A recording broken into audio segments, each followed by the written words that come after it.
1. Dalam konteks perencanaan tata ruang wilayah, penentuan zona pembangunan seringkali melibatkan analisis daya dukung lingkungan. Manakah dari langkah berikut yang paling tepat dilakukan sebagai tahapan awal dalam analisis ini? A. Menentukan potensi konflik sosial akibat perubahan zonasi. B. Mengidentifikasi keterkaitan antar zona existing dengan rencana zonasi baru. C. Mengumpulkan data topografi dan hidrogeologi wilayah. D. Melakukan simulasi pembangunan berbasis Geographic Information System, GIS. E. Melibatkan masyarakat dalam diskusi kelompok terfokus, FGD, untuk validasi data lapangan.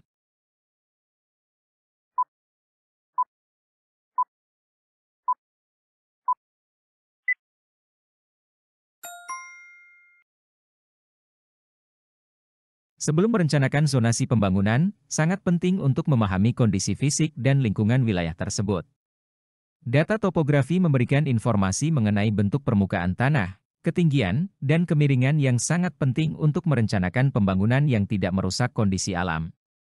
Data hidrogeologi juga penting untuk mengetahui potensi sumber daya air, serta kondisi bawah tanah yang dapat mempengaruhi keberlanjutan pembangunan. 2. Dalam proses penyusunan rencana tata ruang wilayah, RTRW, pelibatan pemangku kepentingan sangat penting untuk memastikan rencana tersebut dapat diterima. Namun, keterlibatan stakeholder seringkali memiliki kendala. Salah satu langkah strategis untuk mengatasi kendala ini adalah A. Memastikan hasil RTRW sesuai dengan visi kepala daerah. B. Memfokuskan pada keterlibatan instansi teknis terkait. C. Menyusun dokumen RTRW sesuai standar teknis Kementerian ATR, BPN. D. Mengintegrasikan hasil RTRW dengan dokumen anggaran pemerintah daerah. E. Melibatkan masyarakat dan swasta dalam tahap konsultasi publik secara intensif.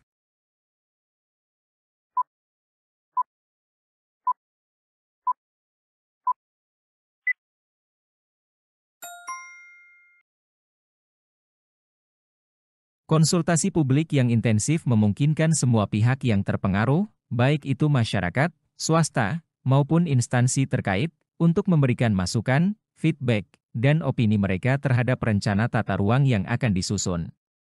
Dengan melibatkan masyarakat dan sektor swasta sejak awal, proses penyusunan RTRW menjadi lebih inklusif, transparan, dan responsif terhadap kebutuhan serta kepentingan berbagai pihak. Ini juga membantu memperoleh dukungan yang lebih luas terhadap implementasi rencana tersebut. 3. Salah satu tujuan utama dari perencanaan pembangunan spasial adalah mendukung pembangunan berkelanjutan. Indikator yang paling sesuai untuk mengevaluasi keberlanjutan tata ruang adalah A. Rasio wilayah terbangun terhadap wilayah hijau. B. Tingkat pertumbuhan ekonomi daerah. C. Jumlah investasi sektor properti dalam 5 tahun terakhir. D. Indeks pembangunan manusia, IPM, wilayah tersebut. E. Tingkat partisipasi masyarakat dalam pengambilan keputusan.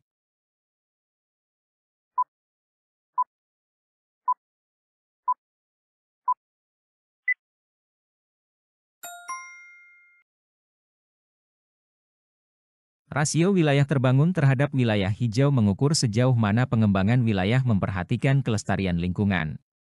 Dalam konteks pembangunan berkelanjutan, penting untuk menjaga keseimbangan antara pembangunan fisik, wilayah terbangun, dan konservasi alam, wilayah hijau. Rasio ini membantu mengevaluasi apakah tata ruang yang direncanakan mendukung penggunaan lahan yang efisien tanpa merusak sumber daya alam atau mengurangi ruang terbuka hijau yang penting untuk keberlanjutan lingkungan dan kualitas hidup. 4. Dalam menyusun kebijakan tata ruang, pengintegrasian data spasial menjadi tantangan utama. Teknologi berikut yang paling relevan untuk meningkatkan akurasi dan efisiensi pengintegrasian data adalah A. Remote sensing dan drone untuk pengumpulan data permukaan tanah. B. Software pengolah peta topografi manual. C. Sistem informasi administrasi kependudukan. D. Perangkat lunak akuntansi berbasis real-time. E. Pemodelan ekosistem berbasis algoritma mesin learning.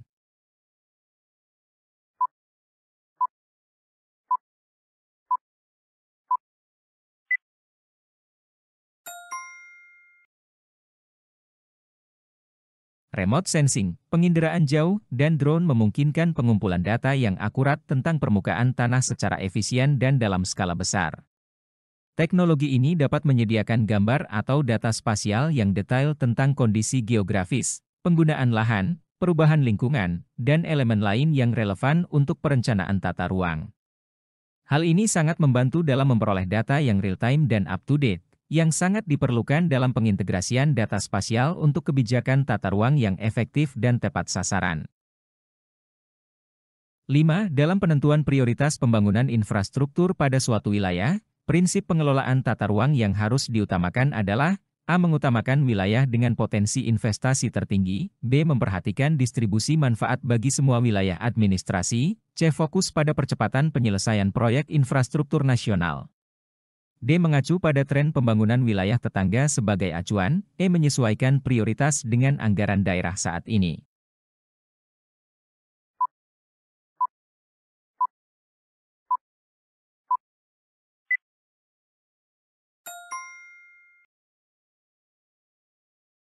Prinsip ini mengedepankan pemerataan pembangunan agar manfaat dari infrastruktur yang dibangun dapat dirasakan oleh seluruh wilayah administratif, baik itu wilayah pusat maupun daerah yang lebih terpencil.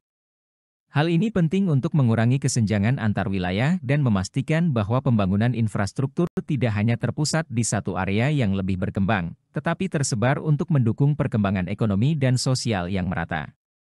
Dengan memperhatikan distribusi manfaat, pembangunan infrastruktur menjadi lebih inklusif dan berdampak positif bagi semua lapisan masyarakat di berbagai wilayah.